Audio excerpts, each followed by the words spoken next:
Good evening and welcome to ICU TV Main News. We take a look at stories making headlines. Finance Minister unveils 253 Finance Minister unveils 253 billion kwacha 2026 national budget. Government extends free education to inmates and boosts rehabilitation through skills. Kunda Mando urges learners to embrace education for all at Mahatma Gandhi secondary graduation. In international news, Netanyahu calls Palestinian recognition disgraceful as doesn't walk out of UN speech.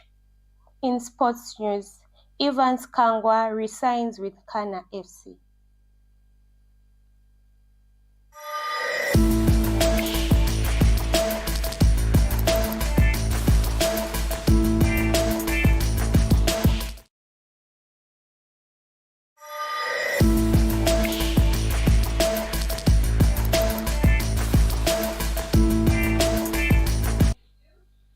With the news details, my name is Luyando Maplanga.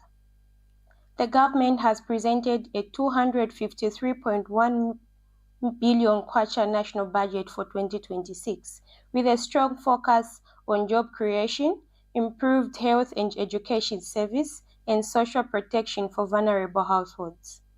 Key highlights include the recruitment of more than 9,000 teachers and health workers, an expanded school feeding program, an increased constituency development fund, and support for 1.5 million households through social cash transfer.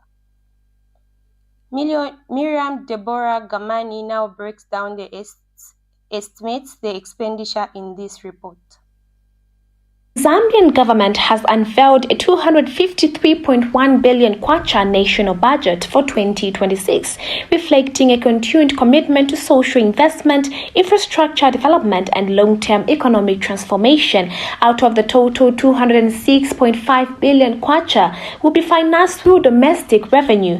Presenting the national budget, Minister of Finance and National Planning, Dr. Stumbeko Msokotwani, said the 2026 plan aims to accelerate inclusive growth by investing in sectors that directly impact the lives of ordinary citizens.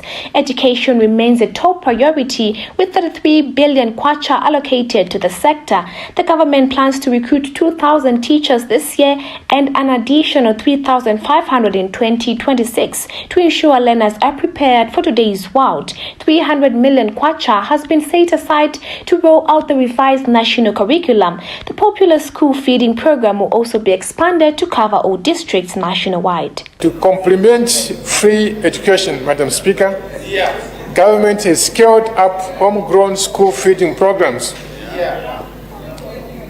which now, the school feeding programs now reaches 4.6 million learners in 116 districts.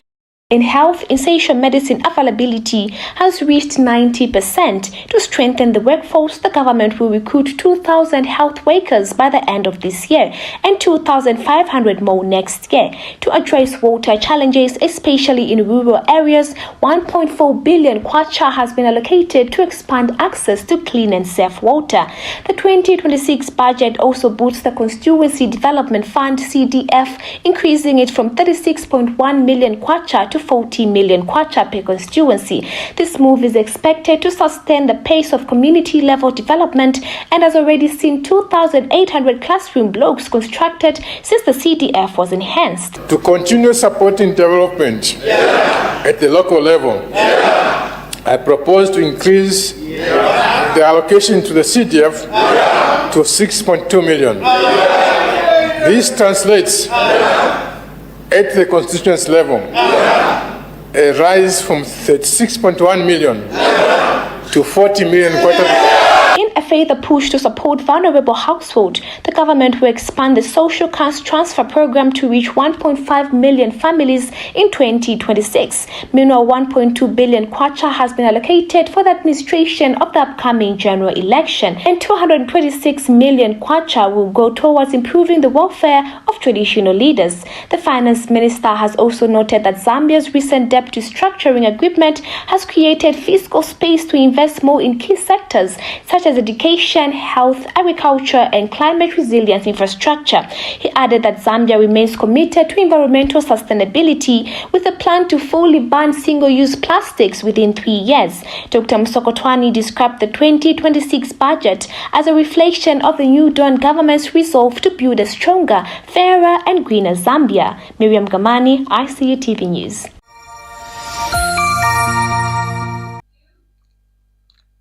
Defense Minister and Acting Minister of Home Affairs Ambrose Lufuma has highlighted the government's commitment to free education, describing it as transformative policy and that now benefits of all citizens, including incarcerated individuals from early education through to grade 12.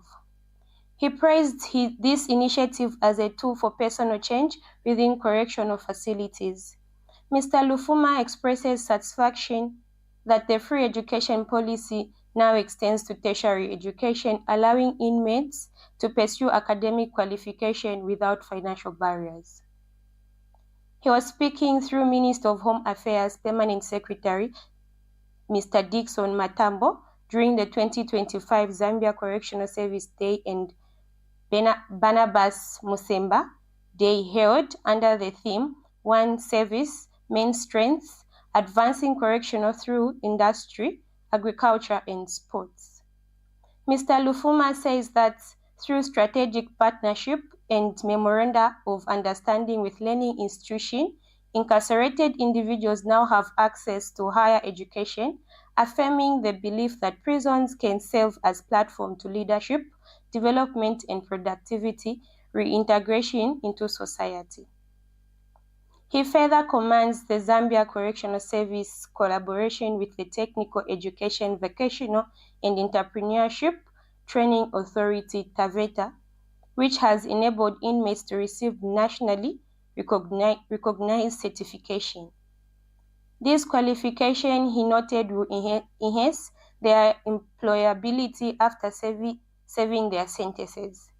Since 2021, over 7,339 inmates have received TAVETA certificates. Since 2021, over 7,339 inmates have received TAVETA certifications in trades such as carpentry, tailoring, bricklaying, mechanics, and agriculture.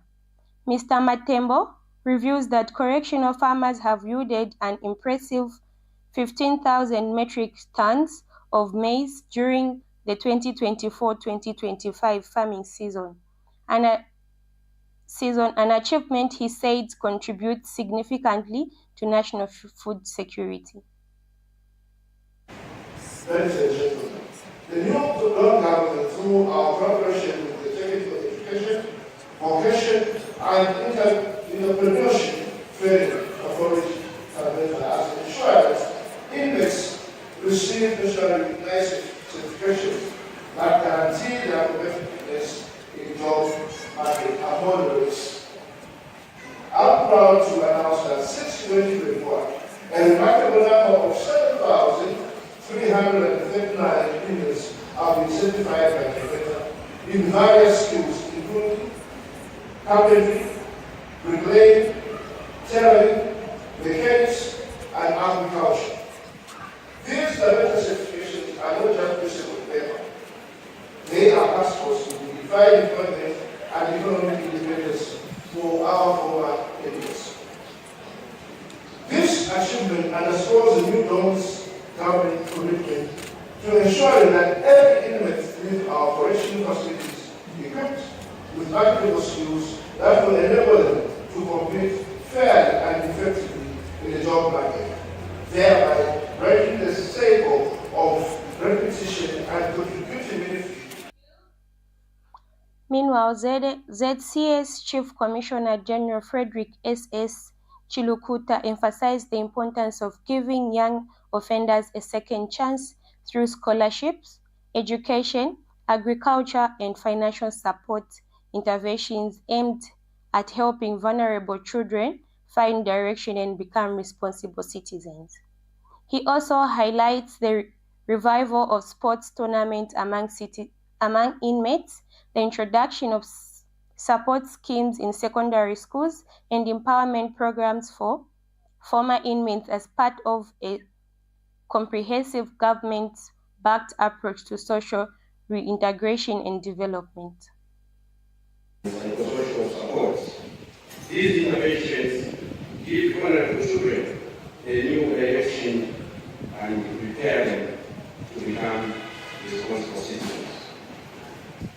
Sports recreation serves as a core catalyst in inmate rehabilitation, fostering discipline, teamwork, and emotional regulation, all providing constructive outlets for stress and energy beyond physical wellness, such as sporting activities, build self-esteem, remove healthy social interactions, and instill values essential for successful reintegration.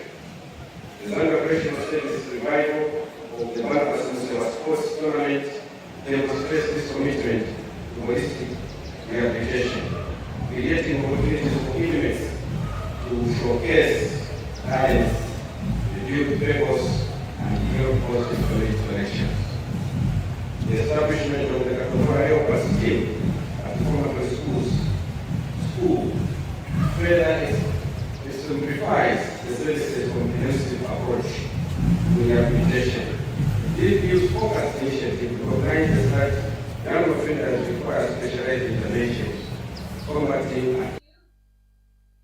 Minister of Education, Head of Communications, Kunda Mando, has underscored the importance of the government re-entry policy and the broader education for all agenda, describing them as life-changing intervention for learners across Zambia. Speaking as guest of honor at the 2025 graduation and awards ceremony for grade 12 at Mahatma Gandhi Secondary School in Mutendere, Lusaka, Ms. Mando said the policy are designed to ensure that no child is left behind in the pursuit of knowledge. She further congratulated the graduating class of 2025 for their resilience and hard work, urging them to use the knowledge and skills acquired to contribute positively to society. Team is saying, embracing the public education policies to enhance individual, family, community, and national development. And for those of you that are wondering what those educational policies are, I think I'll just talk about 3 or 4, just so that you know what the Ministry of Education is doing. The one that really stands out for me is the re-entry policy. That policy ensures that if one of you, a girl child, gets pregnant, if one of you, because of money or because of problems, maybe your father has died, your mother has died, you can't continue to go to school, this policy will help you to get back to school. So what we do is when we pronounce these policies, we make sure that schools follow what we say. So the schools are obliged, or they are supposed to allow you to come back to school. So you can go back to a school and say, and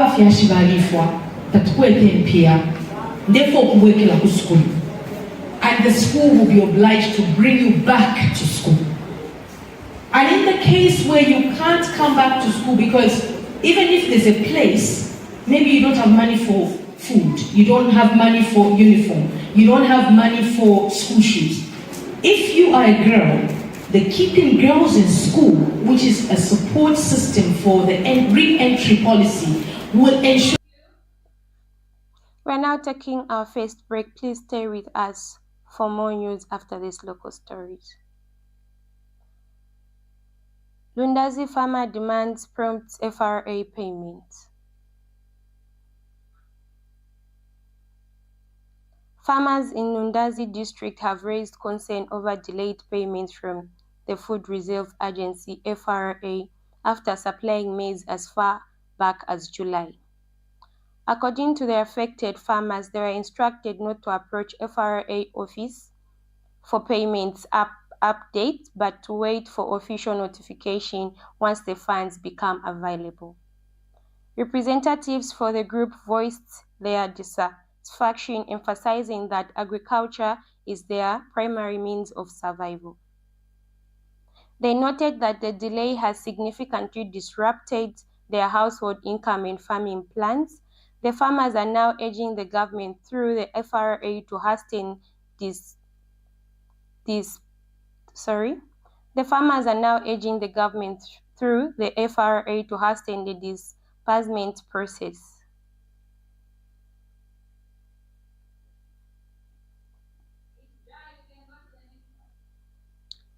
In a related development, the Food Reserve Agency has continued its crop purchasing program in Western Province, where it is acquiring maize and rice from local farmers to bolster national food stock. The initiative aims to promote food security and contribution to economic resilience. Steady progress on Chipata-Chadiza Road project. Significant progress is being recorded on the Chipata-Chadiza Roads upgrade, which involves upgrading 65 kilometers of the main road to bituminous standards, along with 15 kilometers of the township road in Chipata and 8 kilometers in Chadiza district. To date, 10 kilometers of cement stabilized base and 12 kilometers of sub-base have been completed, with bituminous surfacing now under on the base section. Additional work such as road formation, earthwork, and installation of drainage system is also well advanced. The 1.3 billion kwacha contract was awarded to Stable Transport Limited, which construction having begun on January 1, 2025, completion is scheduled for June 2026.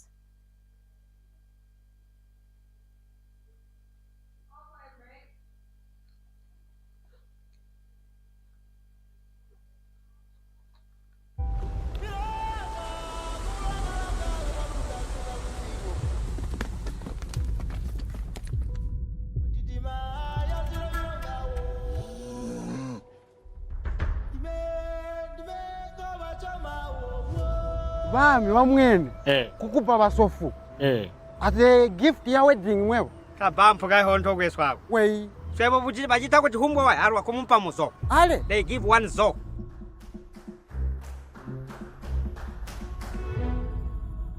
basa sunu tusegelela akupobola nguzu ya mwanesu musanko yulage mwana mujende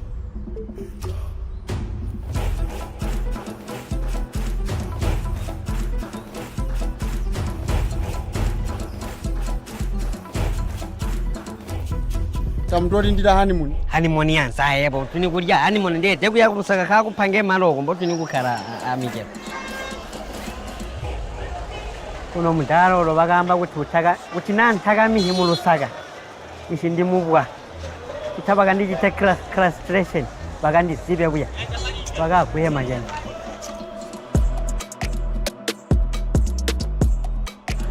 iwe amanyiri munganda mwana unkira mafi ya ng'ombe apa peni nada ng'ombe muno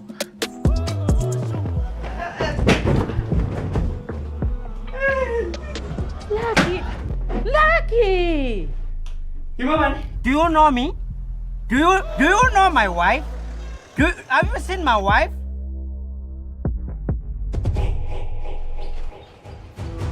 Chiriku.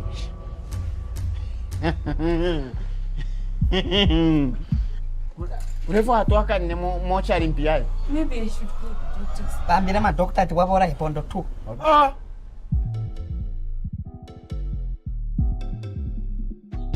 Chikaringa byani bantu nawe chakaringa byani ko. Oh. Chachiringo kumichiringanya pa mulesu wa mafuta. Wow. I'm so impressed mura. Pesi ndari kwamba bakuti. Aya mahuta anunkira musimba. Imwe mwakasuba.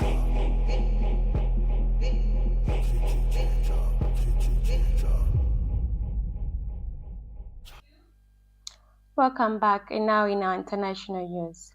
Israel Prime Minister Benjamin Netanyahu has been addressing the United Nations General Assembly in New York. He says recognition of a Palestinian state is sheer madness. It's insane and we won't do it, adding that recognition by several other countries is disgraceful. As Netanyahu takes to the stage, dozens of people file out of the room in New York in protest as some applaud. Netanyahu says loudspeakers in Israel are broadcasting the speech into Gaza.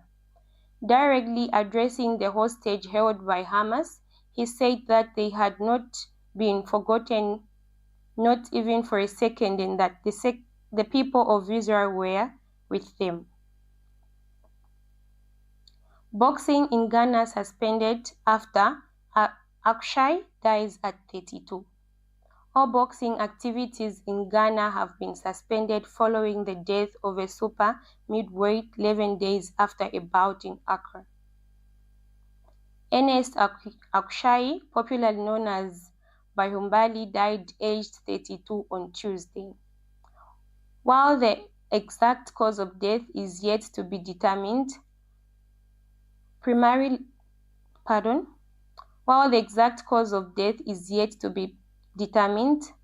primarily indications suggest it may be linked to internal injuries sustained during his recent fight. Akshay faced Jacob Dixon at the Bakom Boxing Arena in the Ghanaian capital on 12 September. In a statement, the National Sports Authority described the nationwide suspension as a necessary step to protect lives, uphold the integrity of the sport, and ensure its future. We take a short break. Stay tuned for sports news. The Information and Communications University is driving the thrill for the nation in research and development. Enroll now for full-time and distance programs in the School of Engineering, Humanities, Business and Education. To apply, visit our website at www.icuzambia.net or call us on +260 211 221 662 or 0966 342 359. Sponsorship is available. Enroll now. Welcome back, and now in our sports news. Nkana have re-signed striker Evans Kangwa on a free transfer, official and confirmed. The 32-year-old rejoins Kalampa after serving Saudi Arabian club Abha FC following the expiration of his contract. Kangwa left the Kitwe Giant in 2010 and returns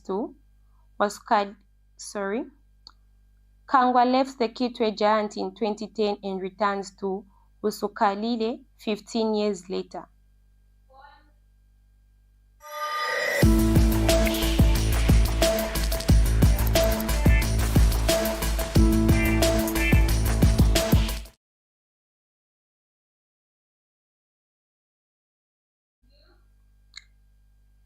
That sports item brings us to the end of the main news, but before we go, a quick recap on the stories making headlines.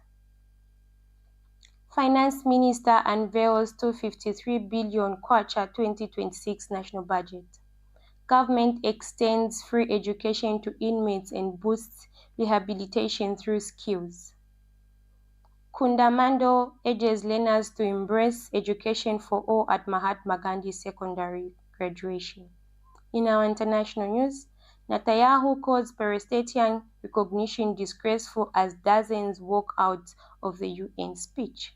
In sports news, Evans Kangwa resigns with Nkana FC. Thank you so much for watching. For more news updates, stay glued to our Facebook page ICU TV and our website icuzambia.com. Thank you.